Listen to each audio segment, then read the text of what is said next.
Bismillahirrahmanirrahim. Welcome to the Rising Star Academy.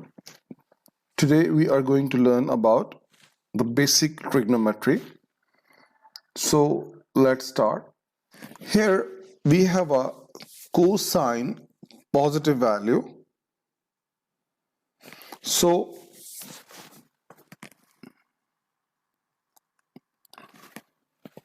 we will take the basic angle, that is cos inverse of square root 2 over 2. So we'll find by the calculator. It mostly cos 45. Shift cos inverse of square root 2.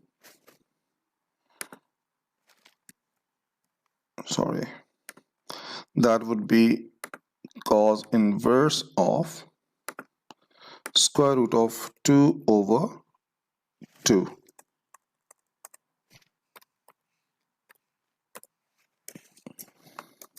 That is pi by 4. So my basic angle is pi by 4.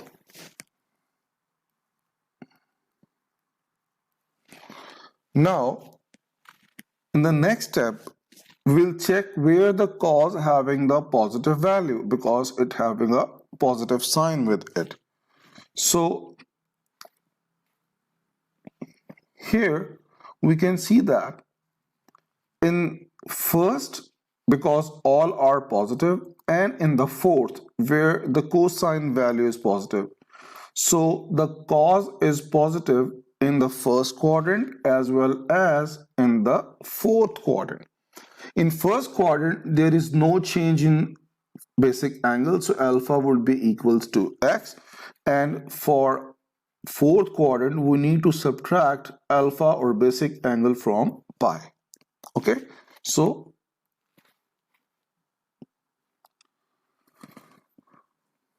now for first quadrant, alpha equals to x, that is equals to pi over 4. For fourth quadrant, x is equals to 2 pi minus alpha, so 2 pi minus pi over 4, making the denominator same. I would multiply and divide it by 4. So here we have 4 multiplied by 4. In the next step, that would be 8 pi over 4 minus pi over 4. So the LCM would be 4. So 8 pi minus pi, that would be 7 pi by 4. Now I will check or verify the answer by calculator. So we'll write cos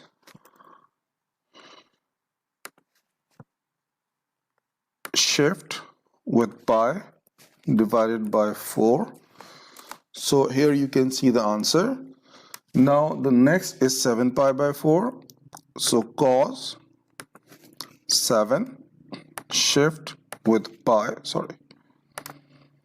shift with pi over 4.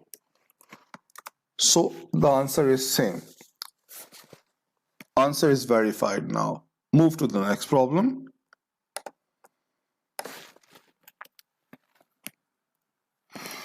Here we have negative value of the cos. So find the basic angle, cos inverse of half. We know cos negative, but I don't take the sign negative with it.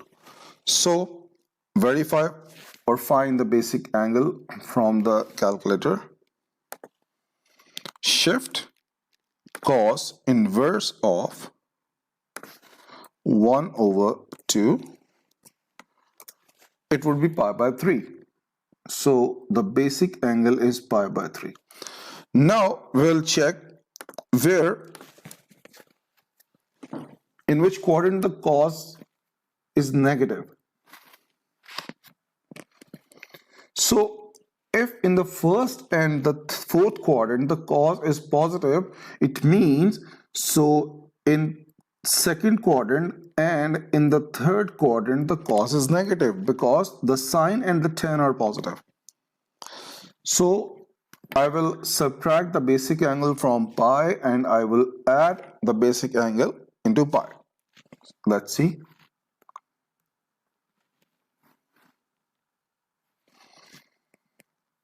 So for second quadrant, x is equals to pi minus alpha. So pi minus pi over 3. Okay.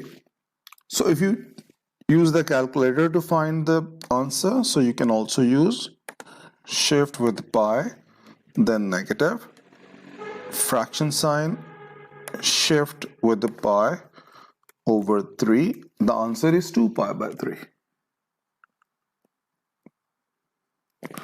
The next, for third quadrant, x is equals to pi plus alpha. So pi plus pi over 3. Here you can see. So we'll add the angles. So shift with pi plus